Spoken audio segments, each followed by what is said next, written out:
कि 18वीं तरमीम हमारे रेड लाइन है, इसको क्रॉस ना किया जाए वरना हम सड़कों पर आएंगे, हम लॉन्ग मार्च भी करेंगे। उन्होंने ये कहा कि नैब में इस्लाहात ना करना हमारी नाकामी है, लेकिन पाकिस्तान पीपल्स पार्टी नैब में इस्लाहात करना चाहती है। उन्होंने ये भी कहा कि करंट तंजीमों के खिलाफ कार्रवाई अगर हुकूमत कर रही है तो अपोजिशन को लगता है कि वाकई हुकूमत संजीदा है। उन्होंने कहा वो 3 वुज़रा जिन्होंने करंट तंजीमों का साथ दिया है उनको हुकूमत फौरी तौर पर जो है वो फारिग करे। साथ ही साथ उन्होंने ये भी कहा कि झूठ को ना फैलाया जाए, सिर्फ ये ना कहा जाए कि सिंध में ही करप्शन होती है। 6 माह से हमारी किरदार कुशी की जा रही है, 18वीं तरमीम पर हमले किए जा रहे हैं, लेकिन अब हम चुप नहीं बैठेंगे। मेहमानों से अर्ज़ करवा देती हूँ, नज़ीर लगारी साहब हमारे साथ मौजूद हैं स्टूडियोज़ में, आपका बहुत बहुत शुक्रिया। शौकत बसर साहब पाकिस्तान तहरीक इंसाफ से हमारे साथ हैं, आपका भी बहुत शुक्रिया। प्रोग्राम का वक्त कम बचा है, मैं चाहूँगी जल्दी जल्दी आप लोगों का पॉइंट ऑफ व्यू ले सकूँ, तो पहले हुकूमत का ज़रा मौक़िफ़ लेने की कोशिश करते हैं। शौकत बसर साहब, नैब पर जो तनकीद की जा रही थी वो अब भी की गई और ये भी कहा गया है बिलावल भुट्टो की जानिब से कि हम इस्लाहात करना चाहते हैं, यानी कि पाकिस्तान पीपल्स पार्टी करना चाहती है। अगर इस्लाहात होंगी, अगर ऐवान में कोई इस तरह की बात उठती है, कोई करारदाद लाई जाती है, तो हुकूमत का क्या मौक़िफ़ होगा इस हवाले से? मैं तो ये समझ नहीं आती कि नैब बनाया किसने था। दोनों जमातों ने बनाया था ना, दोनों जमातों ने तरमीम की थी। आज इनको क्यों याद आ रहा है कि नैब में फ़लाँ तरमीम होनी चाहिए थी, नैब में फ़लाँ तरमीम होनी चाहिए थी।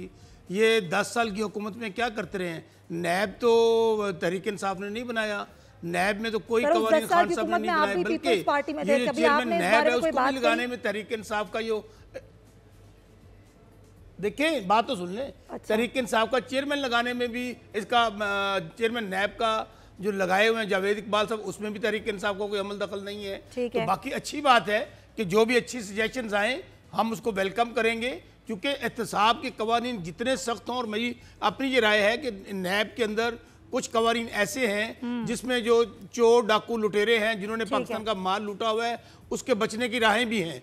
तो मैं चाहूँगा बिलावल साहब और पीपल्स पार्टी और नून लीग और बाकी जमातें भी हमारे साथ आए मिलकर बताएं अच्छी तरमीम क्या है। वो तरमीम लेकर आएँ ताकि पाकिस्तान में क्रॉस द बोर्ड एहतसाब हो। चले आज भी अगर इनको ये ख्याल आ गया कि पाकिस्तान में एहतसाब के अमल को सख्त होना चाहिए, नैब में तरमीम आनी चाहिए, तो हम इसके लिए वेलकम है। चूंकि नेशनल असम्बली का जो फोरम है वो तो है ही कानून साजी, वहाँ पे बेहतर कवानीन बनाने के लिए, और जो भी अच्छे कवानीन आएंगे तहरीक इंसाफ उनको वेलकम करेगी और इसमें बल्कि अपना रोल हम अदा करेंगे कि उसके ऊपर आए, बिफोर इसके ये टेबल करें, हमें इत्मीनान में लें, ये बताएं कि कौन कौन से कवानीन में ये तब्दीली लाना चाहते हैं, कहाँ पे बेहतरी की गुंजाइश है और कहाँ ऐसे सुराख मौजूद हैं जहाँ से चोर बच सकता है, जहाँ पे डाका मारने वाला बच सकता है, जहाँ से लुटेरा बच सकता है। हमें उन सुराखों को बंद करना चाहिए ताकि पाकिस्तान जो है इसका जिसने भी माल लूटा है उसको इस एहतसाब के अमल से गुजरना चाहिए। बिल्कुल सही, बिल्कुल सही। नज़ीर लगारी साहब, ज़ाहिर बिलावल भुट्टो ने बड़ी आम बातें कर दी हैं। उन्होंने कहा है कि हम लॉन्ग मार्च करने के लिए भी तैयार हैं, हम सड़कों पर आने के लिए भी तैयार हैं, हम एहतजाज भी करेंगे, लेकिन अगर ये कहा जाता है कि सिंध डिलीवर नहीं करके देता, सिंध में ही सिर्फ करप्शन होती है, तो ये बिल्कुल गलत है। फिर नैब के बारे से भी उन्होंने बात की। इस ओवरऑल गुफ्तगू में आपको क्या लगता है कि बहुत अहम बातें जो उन्होंने की हैं उस पर हुकूमत का रद्द-ए-अमल क्या होना चाहिए और अपोजिशन क्या तगड़ी हो रही है इस तमाम तर मामला से? नहीं, अपोजिशन के तगड़ा होना या नहीं होना का ये सवाल नहीं है कि इससे अपोजिशन मजबूत हो रही है या हुकूमत कमज़ोर हो रही है, ये चीज़ें नहीं हैं। बाज़ चीज़ें ऐसी हैं कि जो पाकिस्तान के मुस्तकबिल से और पाकिस्तान के हाल से ताल्लुक़ रखती हैं। 18वीं तरमीम जो है वो एक ऐसी तरमीम थी जिसने पाकिस्तान के आइन के अंदर मौजूद बहुत सी खामियों को दूर किया, जो जनरलों के दौर में, जो आमरों के दौर में, जो डिक्टेटर्स के दौर में शामिल की गई। जनरल ज़िया ने 8वीं तरमीम के ज़रिए इसका हुलिया बिगाड़ दिया था और अब तक उसमें खामियां मौजूद हैं, बड़ी बड़ी खामियां मौजूद हैं जो आइन के अंदर जनरल ज़ियाउल हक ने डाली थी। फिर परवेज़ मुशर्रफ ने आकर अपनी मनमानी पूरा एक LFO अपना ले आए और पूरे का पूरा चार्टर अपना उसके अंदर डाल दिया है। उन तमाम चीज़ों को साफ करने के लिए और उस आइन को रूह के मुताबिक बहाल करने के लिए, और आइन साज लोग जो थे उनने कमिटमेंट की थी कौम के साथ कि जो कॉन्करेंट लिस्ट है 10 साल में ख़त्म करेंगे। वो बहुत अरसे के बाद, 30 साल से भी ज़्यादा अरसा गुजरने के बाद उसको ख़त्म किया गया है कॉन्करेंट लिस्ट को। अब ये फिर वफाक के उन लोगों के जो मरकज़ परस्त हैं, जो चाहते हैं ताकत एक जगह पर रहे और ताकत जो है निचली सतह पर डिवॉल्व ना हो, वो सूबों के पास ना जाए, फिर सूबों से ज़िलों के साथ और तहसीलों के पास न जाए। वो ये चाहते हैं कि एक मरकजियत कायम हो और एक डंडा बरदार बिठा दिया जाए। वो डंडा बरदार जो है वो जाकर ऐवान सदर या किसी भी मकाम पर जाकर बैठे और सारे लोगों को सीधा करना शुरू कर दे और सूबों से तमाम अख्तियारात वापस ले लीजिए, मरकज़ उसको दें। जिस तरह से जनरल परवेज़ मुशर्रफ ने अपने एक नेशनल रिकन्स्ट्रक्शन ब्यूरो के जरिए बल्दियाती निज़ाम को चलाया, इस तरह से निज़ाम चलाया जाए तो वो नहीं चलेगा। आइन के अंदर जो चीजें हो चुकी हैं ठीक, उनको ठीक रहना चाहिए। हाँ जी, डिलीवर नहीं किया, ये ठीक है अपनी जगह पर, ये सवाल बहुत बड़ा सवाल है जी। 18वीं तरमीम आ गई मगर डिलीवर तो नहीं हुआ। डिलीवर ये नहीं हुआ कि आइन के अंदर होने वाली तरामीम के बाद वफाक ने अपने आप को तमाम वसाइल मुंतकिल नहीं किए सूबों को, तमाम डिपार्टमेंट्स मुंतकिल नहीं किए सूबों के, वहाँ डिवीज़न बना दिए गए और कहा कि जी ये वजारत जो है हेल्थ की वजारत मौजूद है और एजुकेशन की वजारत मौजूद है, फिर डिवीजन मौजूद हैं जो उन्हीं महकमों के नाम पर कर रहे हैं और फाइनेंस वो मुंतकिल नहीं किए गए। ये सवाल है। तो इस 18वीं तरमीम बहुत अहम है सूबों के लिए और वफाक को बरकरार रखने के लिए। लेकिन लगारी साहब, अब जब वो ये बात कह रहे हैं कि चेयरमैन नैब जो हैं वो एक्शन लें, हमारे खिलाफ जिस तरह का एहतसाब किया जा रहा है, अगर चेयरमैन नैब एक्शन नहीं लेंगे तो फिर हम एक्शन लेंगे, इससे आपको क्या मुराद लगती है? नहीं, चेयरमैन नैब जो हैं अगर ये देखें कि नाइंसाफ़ी हो रही है, अगर वो ये देखें कि पार्शल सिस्टम चल रहा है, अगर वो ये देखें कि यकतरफा रेलगाड़ी चलाई जा रही है, अगर वो ये देखें कि एक तरफ को लोगों को जो है लपेटा जा रहा है और दूसरी तरफ से लोगों को साफ किया जा रहा है, तो ये बातें अगर चेयरमैन नैब की नाक के नीचे हो रही हैं तो उन्हें इस पर गौर करना चाहिए और चीज़ों को ठीक करना चाहिए, पहली बात। और दूसरी बात यह है कि नैब का निज़ाम जो है ये परवेज़ मुशर्रफ का लाया हुआ निज़ाम है और ये लाया इसलिए गया था कि एक मनी लॉन्ड्रिंग का एक इदारा कायम किया गया था जहां तमाम करप्ट लोगों को डाला गया और बाहर से निकाला गया, साफ किया गया, फिर उनको बुलाकर जनरल परवेज़ मुशर्रफ के हाथों पर बोसे दिए गए और कहा गया कि जनाब ठीक है, ये सारे लोग जो हैं ये पाक हो गए, शरीफ हो गए, नेक नियत हो गए और ये पारसा हो गए हैं, लिहाजा उनको हुकूमत में शामिल किया गया। उनमें से बहुत से अब भी हुकूमत में बैठे हुए हैं। तो ये कह रहे हैं कि नैब का निज़ाम कौन लाया? नैब का निज़ाम जनरल परवेज़ मुशर्रफ लाया था, मन माने तौर पर लाया गया था और ऐसा ये पाकिस्तान के अंदर एक साहब के नाम पर ढगोसला होता है कि 40 साल सजा सुनने के बाद भी बंदे जो हैं वो बाहर बैठे हुए हैं, एक दिन भी नहीं गए जेल में। बिल्कुल सही, बिल्कुल सही। नाज बलोच हमारे साथ हैं, पाकिस्तान पीपल्स पार्टी से, उनसे बात करते हैं। नाज बलोच साहिबा, बिलावल भुट्टो साहब ने तो कह दिया वाज़े तौर पर कि हम लॉन्ग मार्च के लिए भी तैयार हैं, हम सड़कों पर निकलने के लिए भी तैयार हैं, लेकिन हम हमला नहीं होने देंगे 18वीं तरमीम पर। पाकिस्तान पीपल्स पार्टी की क्या वाकई लॉन्ग मार्च की एहतजाज की तैयारी मुकम्मल है? इस तरफ जा रही है पाकिस्तान पीपल्स पार्टी? बिस्मिल्लाहिर्रहमानिर्रहीम। देखिए, इस बात में कोई शक नहीं है कि 18वीं तरमीम के बाद तमाम सूबों को खुद मुख्तारी का जो एक तोहफा मिला और जिसके बाद बिलखुसूस वो छोटे सूबे जो कि नज़रअंदाज होते रहे थे इतने सालों से, उनको जब एक सेंस ऑफ सिक्योरिटी मिली और उनको एक स्ट्रेंथन करने के लिए उनका फंड उनके ऊपर जब लगाया जाने लगा तो आपने देखा कि बेहतरी आई। अब सिंधी की बात कर लें तो सिंध में NICVD जैसे जबरदस्त और बेहतरीन कार्डियोलॉजी सेंटर्स बनाए गए जहाँ पे इंटरनेशनल स्टैंडर्ड के मुताबिक लोगों के इलाज होता है और दीगर हर शोबे के अंदर आप देखें कि एक बेहतरी आई है और हर सूबे में इम्प्रूवमेंट आई है इससे। तो ये जो है दोबारा वफाक की तरफ अगर सूबे देखना शुरू करेंगे तो फिर तो ये होगा जो अभी हमें नजर आ रहा है। अब आप देखें कि इस वक्त यहाँ पे 1 अरब से जायद की जो रकम है वो सूबे को नहीं दी गई है, रोकी गई। डेवलपमेंट के फंड जो है सिंध को नहीं दिए जा रहे। तो ये जो इश्यूज हैं इनके बाद फिर दोबारा जो है सूबे कमज़ोर होते चले जाते हैं और जब सूबे कमज़ोर हो तो वफाक कैसे ताकतवर होगी। तो ये बुनियादी मसाइल हैं और हम समझते हैं कि पीपल्स पार्टी ने over a period of time बड़ी पॉलिसी मेकिंग के अंदर, कानून साजी के अंदर, अगर पाकिस्तान में किसी पॉलिटिकल पार्टी ने अपना अच्छा रोल प्ले किया है तो उसमें आपको पीपल्स पार्टी सरे फहरिस्त नजर आएगी। चाहे वो पाकिस्तान के आइन बनाने की बात हो, 1973 के कॉन्स्टिट्यूशन की बात हो, चाहे वो किसी भी इशू के ऊपर लेजिस्लेशन की बात हो। तो लेजिस्लेशन में और लॉ मेकिंग में दूसरी पॉलिटिकल पार्टीज ने उतना काम नहीं किया जो पीपल्स पार्टी ने किया और डायरेक्टली उससे अवाम को फायदा पहुंचा है उन कवानीन से। अच्छा नाज, बिलावल भुट्टो कह रहे हैं कि हमारी नाकामी, हमने नैब में तरमीम नहीं की, लेकिन पीपल्स पार्टी चाहती है कि नैब में तरमीम की जाए। क्या हुकूमत से इस हवाले से कोई बातचीत की जाएगी या ऐवान में इस हवाले से बहस की जाएगी कि नैब में जो तरमीम है वो नागुज़ीर है? देखिए, अगर हुकूमत इसके ऊपर बात नहीं करती और हुकूमत एक रिजिड एटीट्यूड रखेगी तो वो वक्त दूर नहीं कि ये हुकूमत जाते ही आज के जो वजीर आजम है कल इनके साथ वही होगा जो गुज़श्ता वजीर आजम के साथ हुआ है। जेलों की सलाखों के पीछे यहाँ पे हर वजीर आजम गया है और उसकी वजह यह है कि अब ये कवानीन ऐसे हैं कि अपने ओपोनेंट्स को जेलों में डालने में हर शख्स जो है वो उसमें बढ़तरी महसूस करता है और अच्छा महसूस करता है। ये एक अनफॉर्चुनेट बात है। आप देखें ना, मोहतरमा बेनज़ीर भुट्टो शहीद ने जेलों का सामना किया, वो उन्होंने इम्प्रिजनमेंट का सामना किया। उसके अलावा जुल्फ़िकार अली भुट्टो शहीद के साथ क्या हुआ, फिर आप नवाज शरीफ को अगर देखें तो उनको भी आज जेल की सलाखों के पीछे। तो फिर यहाँ तो हर वजीर आजम रहा है ना। हाँ, ये बात है कि परवेज मुशर्रफ साहब जो है वो बैरून मुल्क बैठे हुए हैं और जब बात की जाती है इलाज की तो फिर हम देखते हैं कि मियाँ साहब को तो ये कहा जाता है कि उन्होंने इतने अरसे में पाकिस्तान में कोई हॉस्पिटल नहीं बनाया। लेकिन ये सवाल परवेज मुशर्रफ से कोई नहीं करता कि 8 साल आप करता धरता थे टोटली जो है ना आपके पास पावर से फुल इख्तियारों के बावजूद भी आज परवेज मुशर्रफ पाकिस्तान में अपना इलाज कराना पसंद नहीं करते। तो ये चीजें तो हैं। अगर पीटीआई इस वक्त संजीदगी से नैब के कवानीन पे कारामद नहीं होगी तो कल वही होगा जो आज नून आप देख रहे हैं कि पिछले गुज़श्ता हुकूमत में नून। लेकिन ना जाहिर 10 साल से हुकूमत रही, पाकिस्तान पीपल्स पार्टी ने कुछ नहीं किया, नैब पर बात भी नहीं की। केसेस तो उस वक्त भी थे, केसेस पहले के बनाए हुए हैं, पीटीआई ने तो नहीं बनाए। नहीं, देखिए, पीपल्स पार्टी इस पे काम करना चाहती थी। नून लीग उस वक्त हुकूमत में थी और आज बरमला नून लीग इस बात का एतराफ़ करती है कि नून लीग ने उस वक्त इस चीज के ऊपर जो है संजीदगी के साथ ना गलती का एतराफ़ तो पीपल्स पार्टी भी कर रही है। नहीं, देखिए, हमने तो चाहा था कि हो, लेकिन डेफिनेटली हमें नून लीग की उस वक्त सपोर्ट चाहिए थी टू मेक दिस लॉ, इसमें रिफॉर्म्स लाने के लिए। लेकिन नून लीग नहीं चाहती थी और आज आप देखें कि नून लीग इस चीज को फेस कर रही है। बिल्कुल, बस साहब मैं आ रही हूँ आपकी जानिब।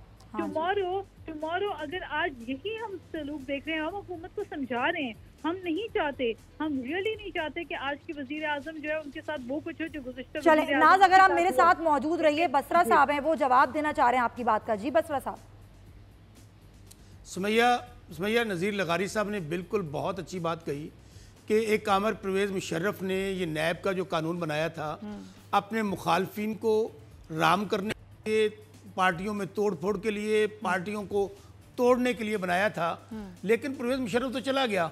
दोनों हुकूमतें मुस्लिम लीग नून और पीपल्स पार्टी की 10 साल क्या किया, क्यों नहीं इन्होंने, अगर नैब कवानीन गलत थे, और मैं भी आपके सामने कह रहा हूं कि इसमें तब्दीली की जरूरत है, लेकिन ये दोनों जमातें बना दें कि जो मौजूदा नैब है इसमें तहरीक इंसाफ का क्या अमल दखल है, चेयरमैन लगाने में तहरीक इंसाफ का क्या अमल दखल है, क्यों इन लोगों ने 10 साल अमल दखल नहीं है ना बसरा साहब। लेकिन अगर पीपल्स पार्टी सुने नैब की वजह से कल आपके वजीर आजम भी जेल की सलाखों के पीछे हो सकते हैं। मैं तो बात कर रहा हूँ, सुन ले, मैं तो कह रहा हूँ कि कल लेकर आए ये तरामीम, दोनों जमातें लेकर आए जो अच्छी तरामीम होंगी, जो नैब कवानीन को बेहतर करेंगी, एहतसाब के कवानीन को बेहतर करेंगी। मैं आपको इंश्योर करता हूँ तहरीक इंसाफ उनको अप्रूव करेगी। और दूसरी बात, लॉन्ग मार्च की जहां तक बात की, लॉन्ग मार्च की बात बहुत अच्छी है, करना चाहिए। लॉन्ग मार्च, जलसे, जुलूस, ये तो जमहूरियत का हिस्सा है। लेकिन 18वीं तरमीम को ना कोई छेड़ रहा है, ना 18वीं तरमीम को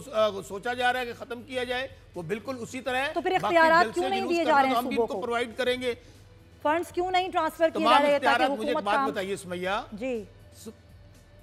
नहीं, मैं आपसे एग्री नहीं करता। अच्छा, मैं फिर कह रहा हूं कि 18वीं तरमीम भी जब हुई थी वो भी सारी की सारी नून लीग और पीपल्स पार्टी ने की थी, और उसी दौर के अंदर तमाम इदारे डिवॉल्व हो गए थे, तमाम फंड जो थे सूबों को मुंतकिल हो गए थे। अभी जो बात है वो फंड्स का कुछ हिस्सा बिल्कुल नहीं गया होगा, लेकिन with the passage of time, ये साल मुकम्मल होने का होगा, तमाम के तमाम फंड्स तमाम सूबों को रिलीज कर दिए जाएंगे। चले ऐसा जवाब आ गया। जी नाज बलोच, क्या कहेंगी आप? देखिए, 7 अरब के करीब फंड्स हैं, करीब तरक्याती डेवलपमेंट का जो बजट है वो सारा रोका गया है। सिंध का जो हक है, जो ड्यू शेयर है, वो सिंध को नहीं दिया जा रहा। अब आप मुझे बताइए कि 6 महीने हुकूमत में आए हुए और सिर्फ बजट, मिनी बजट के अलावा अवाम को बराह रास्त तो कुछ नहीं मिला। That is another debate. लेकिन जब सूबों का हक आप उनको नहीं देंगे तो मुझे बताएं तो डिलीवरी मुतासर होगी और आम अवाम जो है वो उससे असरअंदाज होगा। जहाँ तक बात रही नैब के कवानीन की, बिल्कुल पीटीआई के अंदर इस वक्त 2 किस्म के धड़े बन चुके हुए हैं और उन 2 धड़ों में से आधे लोग जो है ग्रुप के आधे माइंडसेट के लोग जो है वो ये समझते हैं कि नैब के कवानीन की होनी ही चाहिए, क्योंकि उनमें से कई सारे लोगों को पता है कि अगर एसेट बियॉन्ड मीन्स की बात हुई तो बहुत सारे जो आप ये कह रही हैं बसरा साहब दूसरे धड़े में शामिल हैं? नहीं, मैं आपको गुजारिश कर बता दूं, आधी जो पीटीआई के लोग हैं वो इंतकामी कार्रवाई के मोड में हैं। तो दोनों तरफ जो है उनके अंदर ग्रुप्स बने हुए, वो अपने जाती इश्यूज के ऊपर उन्होंने ग्रुप बंदियां की हैं। हम चाहते हैं कि ये जात के ऊपर ना हो, हम चाहते हैं कि यहाँ पे एक अक्रॉस द बोर्ड इंसाफ हो। ये ना हो कि सिर्फ आप पीपल्स पार्टी के ऊपर जो पकड़ दकड़ करना हो तो वहाँ पे आप स्पीकर को भी उठा के ले जाएं, उनके घर को भी हिसार में ले लें और उसके बाद उनको जो है पिंडी जेल में पीपल्स पार्टी के पिंडी के कोर्ट में अदालतों में पीपल्स पार्टी के लोगों के फैसले करवाए जाएं। इससे एक इम्प्रेशन जो जाता है वो ये जाता है कि एक विच हंटिंग हो रही है एक पर्टिकुलर पॉलिटिकल पार्टी की। देखिए इसके कवानीन वजह होने चाहिए, क्योंकि अगर आपने एहतसाब करना है तो याद रखें कि केपीके के स्पीकर के ऊपर भी केसेस हैं, मालम जबा के इश्यूज के ऊपर वजीर दाखिला जो है उनके ऊपर मामलात हैं और बेशुमार लातादाद इश्यूज हैं। लेकिन हम देखते हैं कि यहाँ पे जो है एक अपोजिशन की जो पार्टीज हैं उनको ज्यादा, लेकिन आप ये तो मानती है ना कि ये हुकूमत नहीं करवा रही, नैब जो कर रहा है, नैब आजाद है अपनी कार्रवाइयों में। अब इसका भी जवाब आप मेरे से ले लें। देखिए नैब क्या है, नैब इस वक्त जो है वो कह रहे हैं ना कि गुज़िश्ता हुकूमत में दौरे हुकूमत में ये नैब के अपॉइंट हुए चेयरमैन। देखिए नैब क्या है, नैब जो है वो इस वक्त हुकूमत के असर में है। क्या नैब के चेयरमैन की वजीर आज़म से मुलाकातें नहीं हो रही, ओपनली हो रही हैं? क्या पीटीआई के लोग जाके मुलाकातें नहीं कर रहे नैब के इदारों के सरबराहान से कर रहे हैं? तो बिल आखिर एक इन्फ्लुएंस तो आ रहा है ना। आप देखिए, यानी कि आप ये कह रही हैं कि इन्फ्लुएंस मौजूद है। इन्फ्लुएंस तो है ना, इन्फ्लुएंस आप मुझे साबित कर दें। नाज आप लोग क्या कर रहे हैं?